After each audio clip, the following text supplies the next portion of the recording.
ধানের মৌসুমে গ্রামে এসেছি। ছেলে বলল, মা চলো ধানক্ষেতের মধ্য দিয়ে হাঁটি, কত সুন্দর দেখাচ্ছে, সোনালি ধানের ক্ষেতে হাওয়া লাগছে, ঢেউয়ের মতো দোলাচ্ছে। আমরা দুজনে ক্ষেতের আলের উপর দিয়ে হাঁটতে লাগলাম। ছেলে বলল, মা এই ধানের মতোই তুমি সোনালি। ক্ষেতের মাঝখানে একটা পুকুর ছিল। আমরা সেখানে বিশ্রাম নিলাম। ছেলে ধানের শীষ তুলে আমার কানের কাছে নিয়ে গেল। বলল, শোনো কি মধুর শব্দ, সত্যিই বাতাসে ধানের শীষের মৃদু শব্দ হচ্ছিল। পুকুরের পানিতে আমাদের দুজনের প্রতিবিম্ব পড়েছে। ছেলে বলল, মা দেখো আমরা দুজন কত সুন্দর দেখাচ্ছি। তারপর আমার হাত ধরে বলল, এই ধানক্ষেতের মতোই আমার ভালোবাসা তোমার জন্য প্রাকৃতিক এবং সোনালি। সে আরও বলল, মা আমি তোমাকে ভালোবাসি।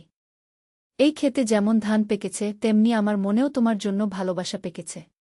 তুমি আমার স্ত্রী হও। আমরা এই গ্রামেই কৃষিকাজ করে জীবন কাটাব। ধানক্ষেতের সোনালি রঙে আমার মন রাঙিয়ে গেল। এই গল্পটি সম্পূর্ণ শুনলে আপনাদের পানি অটোমেটিক বের হয়ে যাবে, সো যত দ্রুত সম্ভব হাতের কাছে টিস্যু নিয়ে বসে পড়ো। বিছানার চাদর যেন নষ্ট না হয় সেটা সম্পূর্ণ খেয়াল রাখার অনুরোধ জানিয়ে গল্পটি এখন শুরু করব। তার আগে সর্বশেষ অনুরোধ, দয়া করে এমন পানি বের করার গল্প নিয়মিত শুনতে আমাদের চ্যানেলটি সকলেই সাবস্ক্রাইব করুন। ধন্যবাদ। হ্যালো বন্ধুরা, আমার নাম মধুমতি দেবী। আমার বয়স 40 বছর। আমার স্বামীর নাম প্রণব দেবী, বয়স 43 বছর। আমাদের 2 সন্তান, রোহিত আর মিতালি। রোহিত 18 বছর বয়সী, কলেজে পড়ে। মিতালি 14 বছর বয়সী, স্কুলে যায়। আজ থেকে ঠিক 3 বছর আগের ঘটনা। সেই সময় আমরা ঢাকায় থাকতাম। একদিন রাতে প্রায় 12টার দিকে আমার ঘুম ভেঙে গেল। মনে হল কেউ যেন আমার নাম ধরে ডাকছে। উঠে বেডরুমের জানালা দিয়ে বাইরে তাকালাম। রাস্তায় কেউ নেই, শুধু রাস্তার লাইটগুলো জ্বলছে। হঠাৎ দূর থেকে একটা মেয়ের কণ্ঠস্বর ভেসে এল, মধুমতি আন্টি। মধুমতি আন্টি গু। আওয়াজটা কানে আসছিল, কিন্তু কোথা থেকে আসছে বুঝতে পারছিলাম না। পরদিন সকালে প্রণব বলল, তুমি কি গত রাতে কারো ডাক শুনেছিলে? আমি অবাক হয়ে বললাম, তুমিও শুনেছ নাকি? সে মাথা নাড়ল। হ্যাঁ, আমারও মনে হয়েছিল কেউ তোমার নাম ধরে ডাকছে গি। রোহিত আর মিতালি তখন স্কুল থেকে ফিরেছে। মিতালি বলল, মা আজ স্কুলে আমার এক সহপাঠী বলেছে তার দাদির বাড়িতে নাকি ভূতের আছে। আমি হেসে বললাম, এসব কুসংস্কার। ভূতপ্রেত বলে কিছু নেই গি। কিন্তু পরের রাতেও একই ঘটনা ঘটল। এবার আওয়াজটা আরও স্পষ্ট। মনে হচ্ছিল কেউ আমার বেডরুমের জানালার নিচে দাঁড়িয়ে ডাকছে। আমি প্রণবকে ঘুম থেকে তুললাম। আমরা দুজনে জানালা দিয়ে তাকালাম। একটা সাদা কাপড়ের মতো কিছু একটা নড়ে উঠল, তারপর মিলিয়ে গেল। প্রণব বলল, হয়তো বিড়াল বা কুকুর হবে, কিন্তু আমার মন বলছিল ব্যাপারটা অন্যরকম। সেই রাতে আর ঘুম হল না। তৃতীয় দিন সকালে আমি পাশের বাড়ির মিনাল কাকুর সাথে কথা বললাম। তিনি বললেন, মধুমতি তুমি কি জানো এই বাড়িটার ইতিহাস? আমি মাথা নাড়লাম। তিনি বললেন, এই বাড়িতে আগে একটা পরিবার থাকত। তাদের একটা মেয়ে ছিল, নাম অপর্ণা। মেয়েটা খুব সুন্দর আর মেধাবী ছিল। কিন্তু হঠাৎ একদিন সে নিখোঁজ হয়ে গেল। সবাই খুঁজেছে কিন্তু তার কোনো খোঁজ পাওয়া যায়নি গি। আমার গা শিউরে উঠল। কাকু আরও বললেন, তারপর থেকে এই বাড়িতে যারাই থেকেছে তারা রাতে অদ্ভুত আওয়াজ শুনেছে। কেউ কেউ বলেছে রাতে একটা মেয়ের ছায়া ঘুরে বেড়াতে দেখেছে গিউ। সেই রাতে আবারও আওয়াজ এল। এবার আমি সাহস করে বারান্দায় বের হলাম। কে তুমি? কি চাও? আমি জিজ্ঞেস করলাম। হঠাৎ একটা মৃদু আওয়াজ ভেসে এল, আমি অপর্ণা। আমার সাহায্য দরকার। আমার হৃদস্পন্দন বেড়ে গেল। কিন্তু ভয়ের চেয়ে কৌতূহল বেশি ছিল। কি ধরনের সাহায্য চাও তুমি? আমি জিজ্ঞেস করলাম। আমার পরিবার আমাকে খুঁজছে। তাদের বলে দাও আমি কোথায় আছি। অপর্ণার কণ্ঠস্বর এল। তুমি কোথায় আছো? আমি জানতে চাইলাম। ওল্ড ঢাকার পুরানো কবরস্থানে। নং 103-এর কবরে কি বলেই আওয়াজ মিলিয়ে গেল। পরদিন আমি প্রণবের সাথে ওল্ড ঢাকায় গেলাম। সত্যি 103 নম্বর কবর খুঁজে পেলাম। কবরে লেখা ছিল অপর্ণা দাস, মৃত্যু অজ্ঞাত। কবরস্থানের তত্ত্বাবধায়ক বললেন, এই মেয়েটাকে 15 বছর আগে এখানে পাওয়া গিয়েছিল। কেউ তার পরিচয় জানত না। তাই এভাবেই দাফন করা হয়েছে গি। আমরা অপর্ণার পরিবারের খোঁজ নিলাম। তার বাবা মা তখনও বেঁচে আছেন। তারা জানতে পেরে কান্নায় ভেঙে পড়লেন। এত বছর পর তাদের মেয়ের খোঁজ পেলেন। অপর্ণার বাবা বললেন, অপর্ণা সেদিন কলেজ থেকে ফেরার পথে হারিয়ে গিয়েছিল। আমরা পুলিশে রিপোর্ট করেছিলাম, সবখানে খুঁজেছি, কিন্তু কোনো হদিস পাইনি গে। সেই রাতে আবার অপর্ণার আওয়াজ এল। এবার সে বলল, ধন্যবাদ মধুমতি আন্টি, আপনি আমার পরিবারের সাথে আমার যোগাযোগ করিয়ে দিয়েছেন। এবার আমি শান্তিতে থাকতে পারব। কিন্তু তুমি আমাকেই কেন বেছে নিলে? আমি জিজ্ঞেস করলাম। কারণ আপনার মন পবিত্র, আপনি মানুষের কষ্ট বুঝেন, আর আপনার দুটো সন্তান আছে, তাই আপনি একজন মায়ের ব্যথা বুঝতে পারেন। সেই রাতের পর থেকে আর কখনো অপর্ণার আওয়াজ শুনিনি, কিন্তু মাঝে মাঝে মনে হয় সে আমাদের পাশেই আছে, আমাদের রক্ষা করছে। কয়েক মাস পর আমরা জানতে পারলাম অপর্ণা আসলে ট্রাফিক অ্যাক্সিডেন্টে মারা গিয়েছিল।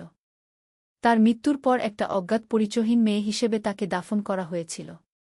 তার পরিবার 15 বছর ধরে তার খোঁজ করেছে, কিন্তু খুঁজে পায়নি। এই ঘটনার পর আমার জীবনে অনেক পরিবর্তন এল। আমি বুঝতে পারলাম যে এই পৃথিবীতে অনেক রহস্য আছে যা আমরা বুঝি না। মৃত্যুর পরও হয়তো মানুষের আত্মা থেকে যায় যদি তাদের কোনো অসমাপ্ত কাজ থাকে। কিন্তু আসল রোমাঞ্চ শুরু হল তার কয়েক মাস পর। একদিন রোহিত কলেজ থেকে এসে বলল, মা, আমার একটা বন্ধু আছে, তানভীর। সে বলেছে তার দাদার কাছে একটা পুরানো মানচিত্র আছে।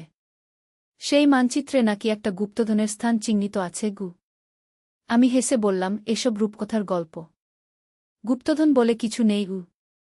কিন্তু রোহিত বলল, না মা, তানভীরের দাদা বলেছেন এটা সত্যি। তার পূর্বপুরুষরা ব্রিটিশ আমলে বড় জমিদার ছিলেন। 1947 সালে দেশভাগের সময় তারা তাদের সব সম্পদ লুকিয়ে রেখেছিলেন। মিতালি উৎসাহিত হয়ে বলল, মা, চলো না খুঁজে দেখি, হয়তো সত্যিই কিছু পাব। প্রণব প্রথমে রাজি ছিল না, কিন্তু পরে বলল, চলো দেখা যাক, হয়তো কিছু ইতিহাস জানতে পারব। পরদিন তানভীর আর তার দাদা আমাদের বাড়িতে এলেন। তানভীরের দাদার নাম হরেন্দ্রনাথ মুখার্জি, বয়স প্রায় 75 বছর। তিনি একটা পুরানো চামড়ার থলে থেকে একটা হলদেটে কাগজ বের করলেন। এই মানচিত্রটা আমার দাদার আমলের। তিনি বলে গেছেন এই মানচিত্র অনুসরণ করলে একটা গোপন জায়গায় পৌঁছানো যাবে যেখানে অনেক মূল্যবান জিনিস লুকানো আছে। হরেনবাবু বললেন। মানচিত্রটা দেখে মনে হচ্ছিল খুবই পুরানো। কাগজটা হলুদ হয়ে গেছে, তাতে অনেক চিহ্ন আর কিছু বাংলা আর ইংরেজি লেখা। একটা বড় গাছের ছবি আঁকা, তার পাশে একটা পুকুর, আর তার কাছেই একটা ভাঙা মন্দিরের ছবি। হরেনবাবু বললেন, এই জায়গাটা এখানে কোথাও আছে। আমার দাদা বলেছিলেন এটা ঢাকার বাইরে, কিন্তু খুব দূরে নয়। আমরা ঠিক করলাম পরের শুক্রবার একসাথে খোঁজ করতে যাব। রোহিত আর তানভীর খুবই উৎসাহিত। মিতালিও যেতে চাইল। প্রণব বলল, ঠিক আছে, একটা ট্রিপ হিসেবেই যাওয়া যাক। শুক্রবার সকালে আমরা একটা মাইক্রো ভাড়া করে বের হলাম। প্রথমে সাভারের দিকে গেলাম। মানচিত্র অনুযায়ী খোঁজাখুঁজি করতে লাগলাম, কিন্তু কিছুই মিলছিল না। দুপুরের দিকে আমরা একটা গ্রামে থামলাম। গ্রামের নাম শান্তিগ্রাম। সেখানে চা খেতে বসলাম। চায়ের দোকানদার জিজ্ঞেস করল, আপনারা কি খুঁজছেন? আমরা মানচিত্রটা দেখালাম।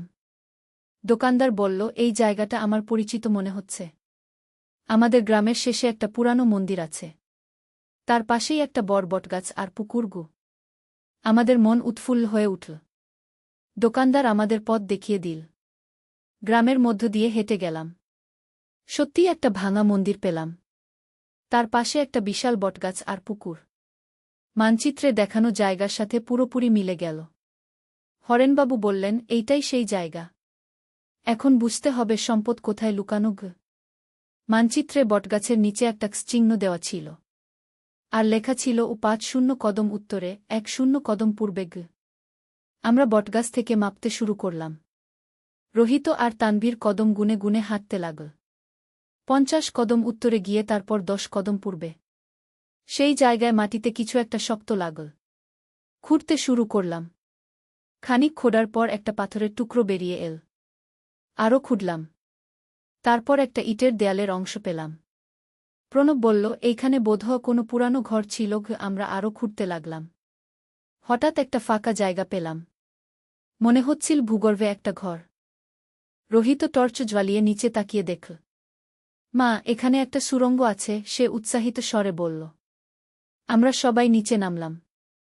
সত্যিই একটা ছোট ঘরের মতো জায়গা। দেয়ালে কিছু পুরানো ছবি এঁকা, আর কোনায় একটা বট কাঠের বাক্স। হরেনবাবু কাপা হাতে বাক্সটা খুললেন। ভিতরে অনেক পুরানো গয়নাগাটি, কিছু সোনার মুদ্রা আর কিছু দলিল দস্তাবেজ।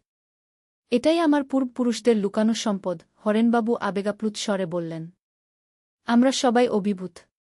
কিন্তু হঠাৎ একটা অদ্ভুত আওয়াজ শুনতে পেলাম। মনে হচ্ছিল কেউ পায়ে পায়ে এগিয়ে আসছে। কে আছে সেখানে? একটা কণ্ঠস্বর এল। আমরা সবাই ভয় পেয়ে গেলাম। হঠাৎ একটা লোক সুরঙ্গের মুখে এসে দাঁড়াল।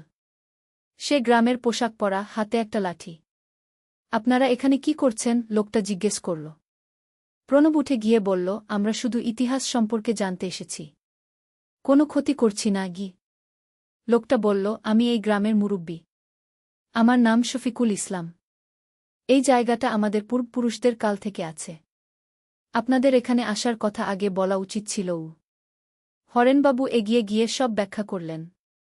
তার পূর্বপুরুষদের কথা, মানচিত্রের কথা বললেন। শফিকুল কাকা শুনে বললেন, হ্যাঁ, আমার দাদা বলতেন এই জায়গায় একসময় একটা জমিদার বাড়ি ছিল। জমিদারের নাম ছিল যদুনাথ মুখার্জি। তিনি এই এলাকার অনেক জমির মালিক ছিলেন। হরেনবাবু বললেন, যদুনাথ মুখার্জি ছিলেন আমার পরদাদা। শফিকুল কাকা অবাক হয়ে বললেন, তাহলে তো আপনি এই জায়গার উত্তরাধিকারী। যদুনাথ বাবু খুব ভালো মানুষ ছিলেন।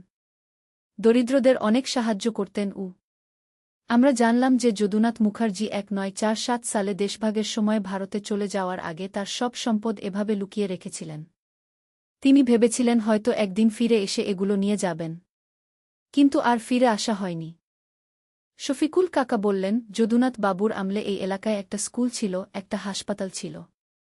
তিনি এলাকার মানুষের অনেক উপকার করেছিলেন। হরেনবাবু বললেন, আমার দাদা সব সময় বলতেন তার দাদা খুব দানশীল মানুষ ছিলেন। তিনি চাইতেন তার সম্পদ মানুষের কাজে লাগুক। তখন শফিকুল কাকা বললেন, আমাদের গ্রামে একটা স্কুল আছে, কিন্তু খুবই দুর্দশা। ছাদ ভেঙে গেছে, বেঞ্চ টেবিল নেই। যদি এই সম্পদ দিয়ে স্কুলটা মেরামত করা যায় তাহলে যদুনাথ বাবুর আত্মা শান্তি পাবে। হরেনবাবু একটু দ্বিধা না করে বললেন, হ্যাঁ, এটাই ভালো হবে। আমার পরদাদা চাইতেন তার সম্পদ মানুষের কাজে লাগুক। আমরা সবাই মিলে ঠিক করলাম যে এই সম্পদ দিয়ে গ্রামের স্কুলটা মেরামত করব আর একটা পাঠাগার তৈরি করব। কিন্তু এরপরেই শুরু হলো আসল রোমাঞ্চ। যখন আমরা বাক্সটা ভালো করে দেখলাম, তখন দেখি এর তলায় আরও একটা গোপন খাত আছে। সেখানে একটা ছোট্ট পুঁথি আর একটা অদ্ভুত চাবি। পুঁথিতে লেখা ছিল, যে এই চাবি পাবে সে জানবে আসল ধনভাণ্ডার কোথায়। এটা শুধু প্রথম ধাপ। দ্বিতীয় ধাপের জন্য সূর্যাস্তের সময় পূর্ণিমার রাতে বটগাছের নিচে আসতে হবে। রোহিত উৎসাহিত হয়ে বলল, মা, আজই তো পূর্ণিমা। আর এখন বিকেল 5টা। সূর্যাস্ত হতে আর 1.5 ঘণ্টা। শফিকুল কাকা বললেন, তবে আপনারা আমাদের বাড়িতে থাকুন রাত পর্যন্ত। রাতে একা এই জায়গায় থাকা নিরাপদ নয়। এখানে নাকি অদ্ভুত সব ঘটনা ঘটে। কিন্তু আমাদের কৌতূহল চেপে রাখা গেল না। সন্ধ্যার পর আমরা আবার বটগাছের কাছে এলাম। পূর্ণিমার চাঁদের আলো সবকিছু রূপকথার মতো লাগছিল। হঠাৎ বটগাছের গোড়ায় একটা চকচকে জিনিস দেখতে পেলাম। কাছে গিয়ে দেখি একটা ধাতব প্লেট, যাতে কিছু প্রতীক খোদাই করা। এই প্লেটে আমাদের পাওয়া চাবির মতোই একটা আকৃতি খোদাই করা। চাবিটা লাগানোর সাথে সাথেই প্লেটটা সরে গেল। নিচে আরেকটা সুরঙ্গের মুখ। এবার এই সুরঙ্গ অনেক গভীর আর প্রশস্ত। আমরা টর্চ নিয়ে নিচে নামলাম। এই সুরঙ্গ অনেক দূর পর্যন্ত বিস্তৃত। মনে হচ্ছিল কোনো গোপন পথ। দেয়ালে মশাল রাখার জায়গা দেখতে পেলাম। প্রায় 10 মিনিট হাঁটার পর আমরা একটা বিশাল ঘরে পৌঁছালাম। এই ঘরের মাঝখানে একটা পাথরের বেদি। তার উপর একটা সোনার কলস। হরেনবাবু কলসটা তুলে দেখলেন। এর গায়ে অনেক মূল্যবান রত্ন বসানো। এটা আমার পরিবারের পূজার কলস। তিনি আবেগাপ্লুত স্বরে বললেন। কিন্তু আসল চমক অপেক্ষা করছিল পিছনে। ঘরের দেয়ালে একটা গোপন দরজা ছিল। সেটা খুলতেই আমরা আরেকটা ঘরে ঢুকলাম। এই ঘরে অনেকগুলো সিন্দুক সাজানো। প্রতিটা সিন্দুকে সোনা, রূপা, দামি পাথর আর প্রাচীন মুদ্রা ভর্তি। তানভীর অবাক হয়ে বলল, এত সম্পদ! এ যে রাজকোষের মতো। কিন্তু সবচেয়ে আশ্চর্যের বিষয় ছিল এই ঘরের শেষ প্রান্তে একটা পুরানো টেবিল। তাতে অনেক কাগজপত্র, বই আর একটা ডায়েরি। ডায়েরিটা খুলে দেখি যদুনাথ মুখার্জির নিজের হাতে লেখা। তিনি লিখেছেন কিভাবে 1946 সালের সাম্প্রদায়িক দাঙ্গার সময় তিনি তার প্রজাদের রক্ষা করেছেন। কিভাবে হিন্দু মুসলিম নির্বিশেষে সবাইকে সাহায্য করেছেন। একটা জায়গায় তিনি লিখেছেন, আমি জানি আমাকে এই দেশ ছেড়ে যেতে হবে। কিন্তু আমার সম্পদ যেন সঠিক কাজে ব্যবহৃত হয়।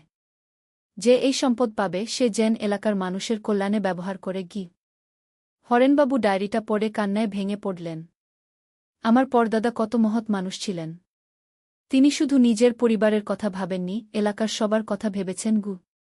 আমরা সবাই মিলে ঠিক করলাম এই সম্পদ গ্রামের উন্নয়নে ব্যবহার করব। স্কুল মেরামত, হাসপাতাল তৈরি, রাস্তা সংস্কার সবকিছুর পরিকল্পনা করলাম। কিন্তু পরদিন সকালে আরও একটা চমক অপেক্ষা করছিল। শফিকুল কাকা এসে বললেন, গত রাতে আমার স্বপ্নে একজন বয়স্ক লোক এসেছিলেন। তিনি বলেছেন তিনি যদুনাথ মুখার্জি। তিনি খুশি যে তার সম্পদ সঠিক হাতে পড়েছে গু। আমি চমকে উঠলাম। আপনি যদুনাথ বাবুকে কখনো দেখেছেন? না, কিন্তু আমার দাদা বর্ণনা দিয়েছিলেন। লম্বা, ফর্সা, দাড়িওয়ালা। আর স্বপ্নের লোকটা ঠিক সেরকমই ছিল। হরেনবাবু তার পকেট থেকে যদুনাথ মুখার্জির একটা পুরানো ছবি বের করলেন। শফিকুল কাকা দেখেই বললেন, হ্যাঁ, এই লোকটাই আমার স্বপ্নে এসেছিল। আমাদের রোমাঞ্চ আরও বেড়ে গেল। মনে হল যদুনাথ মুখার্জির আত্মা সত্যিই আমাদের সাথে আছেন। পরের কয়েক সপ্তাহে আমরা সম্পদের একটা অংশ দিয়ে গ্রামের স্কুলটা চমৎকার করে সাজালাম। নতুন বেঞ্চ, টেবিল, বই, খেলার সামগ্রী সব কিনে দিলাম। একটা ছোট্ট হাসপাতালও তৈরি করলাম। গ্রামের মানুষ খুবই খুশি। তারা বলল, যদুনাথ বাবুর আত্মা নিশ্চয় শান্তি পেয়েছে গি। কিন্তু আমাদের অ্যাডভেঞ্চার এখানেই শেষ নয়। কয়েক মাস পর রোহিত আবিষ্কার করল যে যদুনাথ মুখার্জির ডায়েরিতে আরও একটা গোপন তথ্য লুকানো আছে।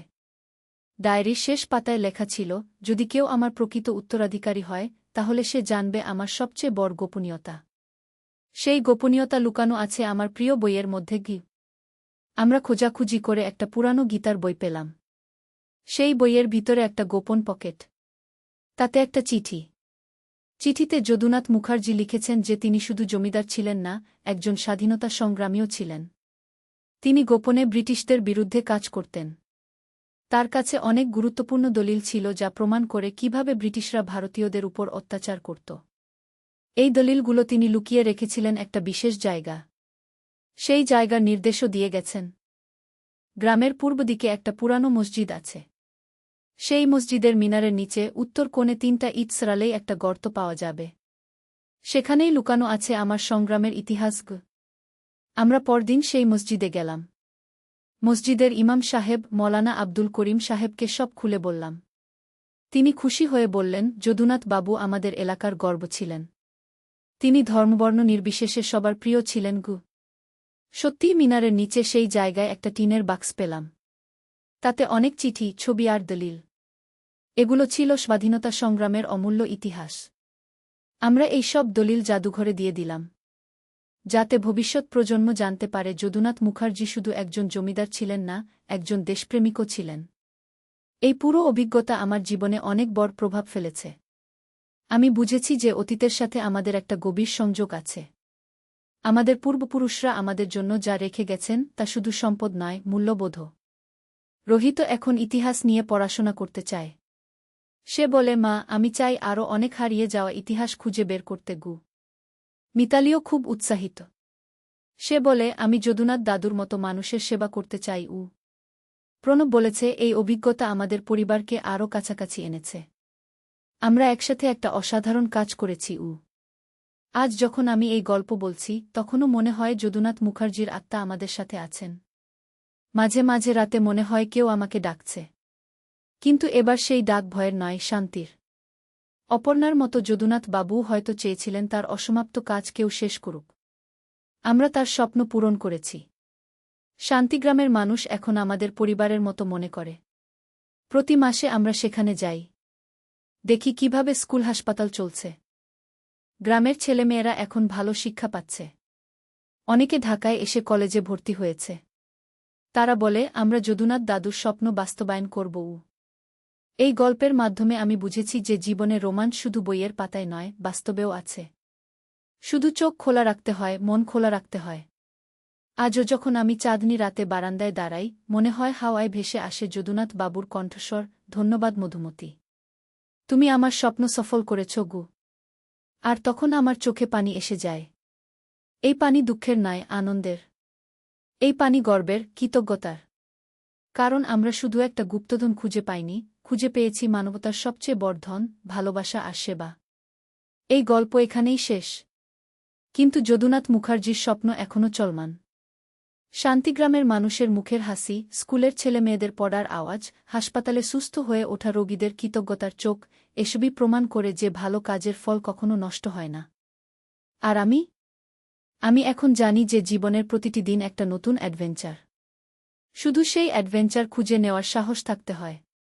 আমার এই গল্প শুনে যারা অনুপ্রাণিত হবেন, তারাও খুঁজে বের করুন আপনার চারপাশের লুকানো ইতিহাস, লুকানো সম্পদ। হয়তো আপনিও খুঁজে পাবেন এমন কিছু যা পরিবর্তন করে দেবে আপনার জীবন, আপনার সমাজ। মনে রাখবেন, প্রতিটি পুরানো বাড়ি, প্রতিটি পুরানো গাছ, প্রতিটি পুরানো মানুষের কাছে লুকানো আছে অসংখ্য গল্প। শুধু সেই গল্প শোনার কান আর বোঝার মন থাকতে হয়। আর যদি কখনো মনে হয় যে কেউ আপনাকে সাহায্যের জন্য ডাকছে, তা সে জীবিত হোক বা মৃত, তাহলে ভয় না পেয়ে এগিয়ে যান। কারণ সাহায্য করার মধ্যেই লুকিয়ে আছে জীবনের সবচেয়ে বড় পুরস্কার। আমার গল্প এখানেই শেষ। কিন্তু আমার বিশ্বাস, আপনারও এমন কোনো গল্প আছে যা অপেক্ষা করে আছে বলার জন্য। সেই গল্পের খোঁজ করুন, সেই অ্যাডভেঞ্চারে যোগ দিন। ধন্যবাদ সবাইকে।